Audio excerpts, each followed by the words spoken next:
Saida Saifi unpacks a suitcase full of relics from the day her son died. The blood-stained sheet he was wrapped in and a jumper with a single bullet hole. The memories she clings to still trigger an inconsolable grief.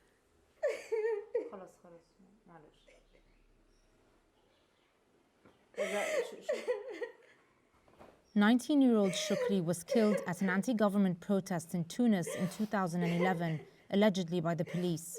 The Saifi family is one of thousands who have submitted their cases to Tunisia's Truth and Dignity Commission. Saida tells me they want to be fully compensated, but she's not expecting justice. I can't forget him. He was affectionate and would always grab me and kiss me and carry me around.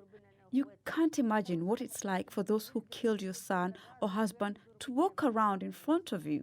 They won't arrest or try them. In Tunisia, if they catch someone smoking marijuana, they'll send them to jail, but they won't imprison the killers.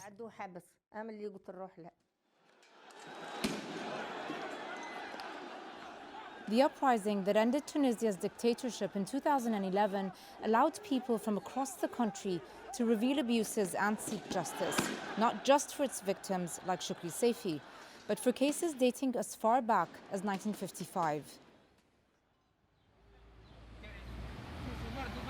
I'm in the town centre of the northeastern village of Nefsa, which is close to the Algerian border, and there's a small crowd that's gathering around a van sent by the Commission to rural areas. It's for people who couldn't reach their offices but want to file a complaint.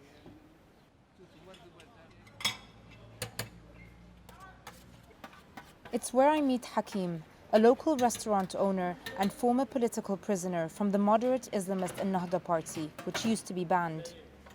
He's been waiting for justice to be served for more than 2 decades. He tells me beatings by the police in the 1990s left him partially deaf. I want to see them in courts and be held accountable for the people they hurt.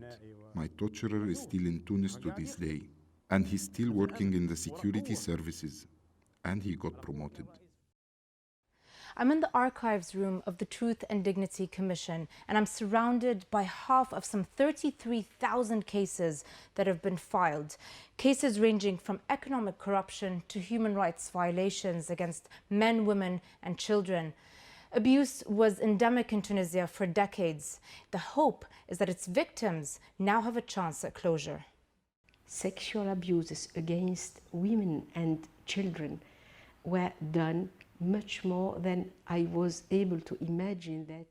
Siham bin Sadrine is the head of the commission. She's confident they'll overcome the challenges they're facing. The deep state resisting against the change and against all kinds of reform because they are facing an accountability process and they do not want to be accountable of all violations they did.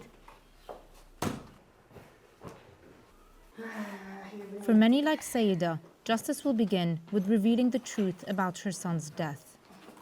But institutional reform is needed for Tunisia's new state to be seen as the protector rather than abuser of its people.